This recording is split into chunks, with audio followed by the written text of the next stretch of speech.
Jeff Porcaro is one of the most recorded session musicians in history. He's in the Modern Drummer Hall of Fame and was the co-founder of the pop rock band Toto. He also played with notable artists including Steely Dan, Bruce Springsteen, Pink Floyd, Aretha Franklin, Bee Gees, Michael Jackson, Donna Summer, Herbie Hancock, and about 3 million other names. AllMusic has described him as arguably the most highly regarded studio drummer in rock from the mid-70s to the early 90s, and says that it is no exaggeration to say that the sound of mainstream pop rock drumming in the 1980s was, to a large extent, the sound of Jeff Porcaro.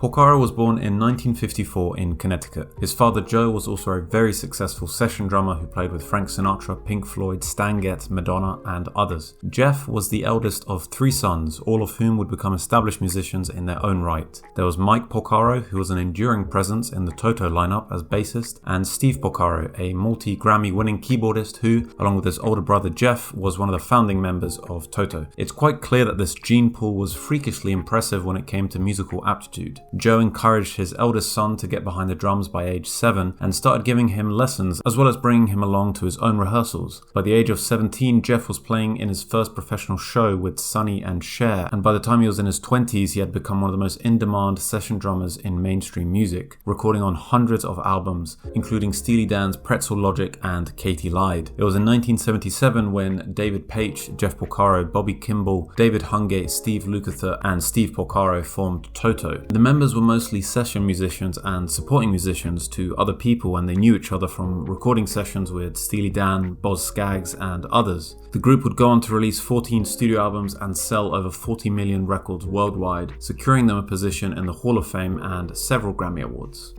So let's talk a bit more about Jeff Porcaro and his playing style. I found this really great description of his playing style in a dissertation that was submitted to the University of North Carolina. One of the hallmarks of Porcaro's style was his deep sense of groove and sense of time. Groove is defined as an understanding of setting up the proper feel for a tune and making a familiar melody sound more interesting. In the April 2010 issue of Drum Magazine, Porcaro is listed as one of the 15 greatest groove drummers of all time. Session drummer Jim Keltner echoed these sentiments, saying he possessed all the qualities a drummer should have: imagination, articulateness, the deep, wonderful pocket that they call the groove, and the feeling. Most of all, he had that time that was just straight from heaven. Nobody did it better than Jeff. Even from an early age, his brother Steve recalls that Jeff always had this incredible feel when playing drums. Even back in junior high school, he had that deep pocket. I mean, at one point in the school band, they had 2 drummers. One was the flashy soloist, but Jeff, he was laying it down. Throughout his career, no matter what album or style he played on, he had a recognizable sound and feel. One thing to note about Porcaro is that he never studied at a music academy or was a whiz when it came to theory and charts. He even mentions rejecting an opportunity to play with Frank Zappa because...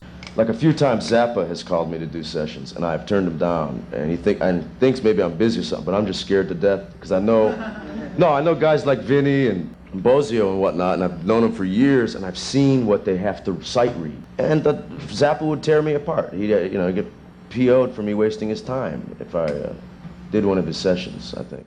He wasn't into that kind of approach to music. He was all about simplicity and feel. In fact, in this interview with the Musicians Institute, he gives insight into how this philosophy took shape when he was younger and how he still abided by it in later life. And all I would do is imitate. Watch guys, listen to guys. I would sit at home 5 hours a day after school, put on headphones, and just play. And I used to love mimicking styles of different drummers and whatnot. I'm just a timekeeper. I basically always thought drums are to keep time. It's fun and for groove. I've never done a solo in my life because it doesn't sound right to me for a drummer to do solos and stuff. I just like playing time. Has anybody felt the magic when you're first starting to play and you're just doing your snap-ups and you're practicing your rudiments, and a few months go by and all of a sudden you're digging what's happening with your muscles and your motor reflexes in your brain. For some reason they start coming together a little easier, and that's just from playing and playing and playing and playing and playing and playing and playing. My independence is horrible. I'm just learning how to keep time with my left foot.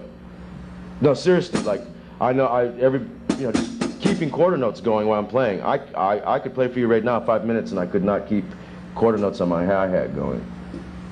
I could if I wasn't thinking about it. So let's take a listen to a few examples of this trademark Porcaro feel, starting with this track by Steely Dan which features Porcaro on drums. The girls don't seem to care what's on. It's a simple, steady beat filled with microscopic details that help form Porcaro's sound. This is something heard time and time again across his playing career. With this track in particular, he gives further insight in this instructional video on the actual thought process that goes into capturing the right kind of feel for a track. In this case, it had to do with 16th notes versus 8th notes on the hi-hat. So when I first heard that, the first thing I did was to play 16ths on the hi-hat, and it was something like this.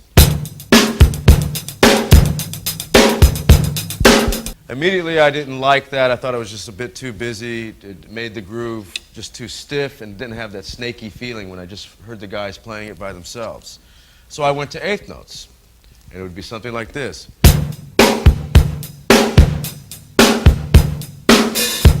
Now, coming up with that pattern, I want to point out that it's important. When I played just the 8th notes on the hi-hat, it wasn't like I just played them the same dynamic, real stiff. I put kind of an interlope to it. Its own inner dynamic, up and down. And that helped with the groove. That's basically what I do when I'm listening to most patterns, is think of all avenues, whether it be 16ths, some 16ths and 8ths, or 8th notes, and then play with the inner balance, the inner dynamic of those within the bar. Give us some funked up music. She treats you nice. That same year, he performed on Michael McDonald's debut album, If That's What It Takes, including the hit track I Keep Forgetting, which, as you'll hear in a bit, you may recognize from a famous Warren G song. But listen out for how the bass drum locks in with the bass guitar and how the hi-hat carries the groove with textured feel.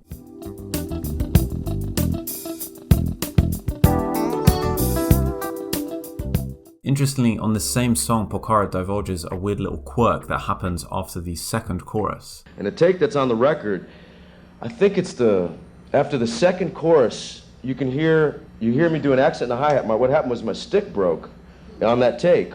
And my stick, I threw my stick this way, and I'm just playing with my left hand and my left foot, and I was grabbing for a stick, and you can hear the accent of the stick. And when I grabbed it, I swung around like that, and you can hear that. And that was just from my arms were about to fall off. If you listen closely to the part of the track he's talking about, there is one hi-hat note that has a rogue accent on it, but it still sounds good. It's crazy, even when he makes mistakes, he's still playing so well.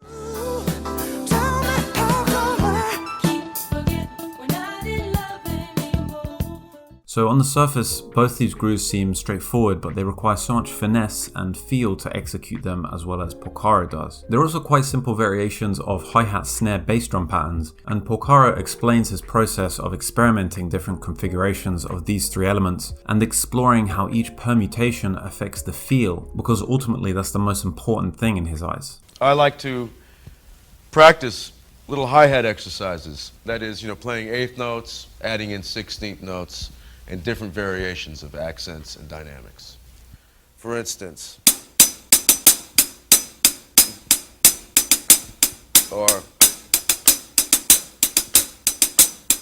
now the reason I do these little exercises with the 8th notes and 16ths and all the variations, because it's helpful for me when I'm developing drum beats for songs. And I like to practice, for instance, playing 1 and 3 on the bass drum, 2 and 4 on the snare drum, and finding out what these different figures, the different places I put 16th notes or 8th notes, does to the lope or the feel. For instance,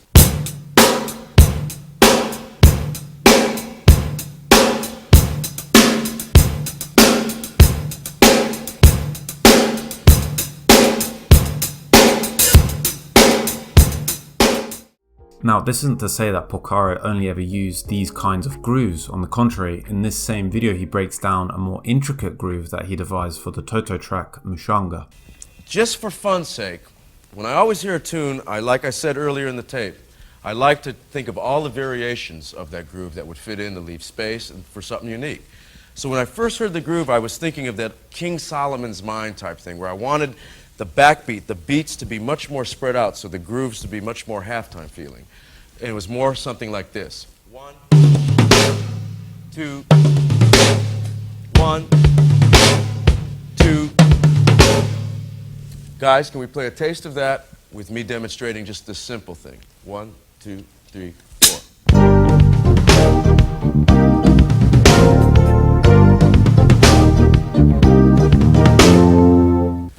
Now that I've established the groove of the song, it being the halftime groove with the tom-toms leading me into the third beat, it's time to fill out the rest of the bar.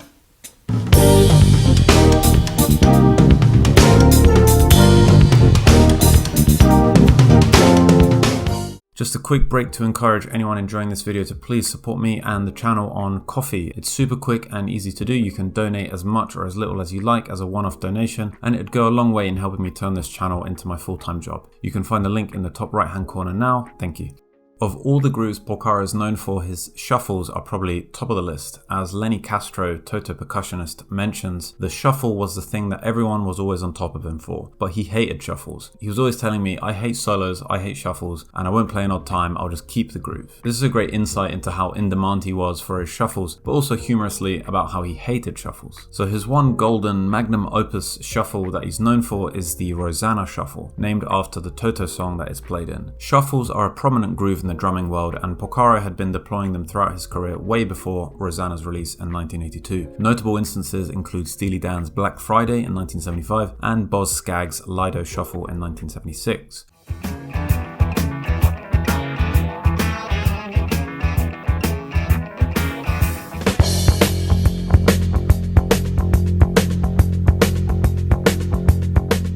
Porcaro's Rosanna Shuffle is essentially a halftime shuffle with a lot of ghost notes and a whole lot of feel. It looks something like this and sounds something like this.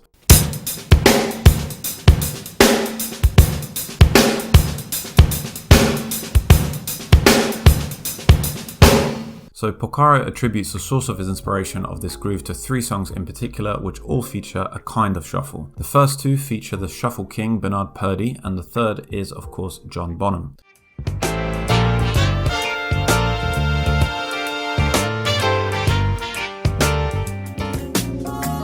Drink Kirschwasser from a shell, San Francisco. Oh baby.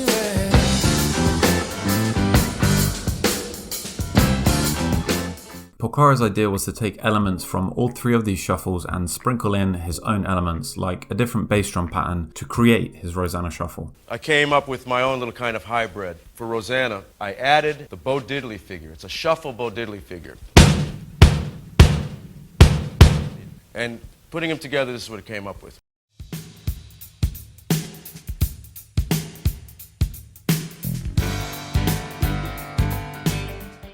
Jeff Porcaro sadly passed away at the age of 38 in Los Angeles due to what the coroner determined to be a heart attack. His legacy as one of the grooviest drummers of all time lives on thanks to his music and the reverence with which musicians speak about him. Beyond his drumming ability, I found so many instances in my research on him as preparation for this video that highlight his kindness, selflessness, and humility as a person. In his interviews and clinics, he comes across as incredibly down to earth, and then you have these anecdotes from contemporaries. His Toto bandmate David Page said, whenever we were touring, he'd always manage to put some kind of clinic together for us to play at. He went out of his way to meet young drummers and help them in his spare time.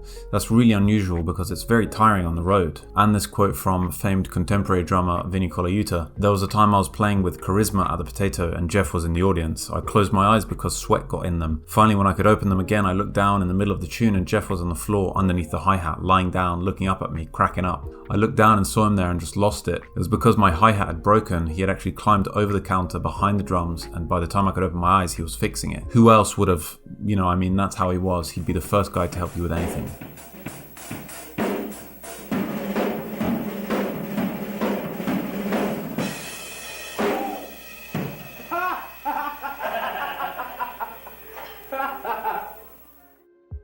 Thanks so much for checking out this video on the incredible Jeff Porcaro. Do let me know any thoughts or stories on this incredible musician that you may have, and if there are any other drummers you want me to cover. Don't forget to like and subscribe. Thank you.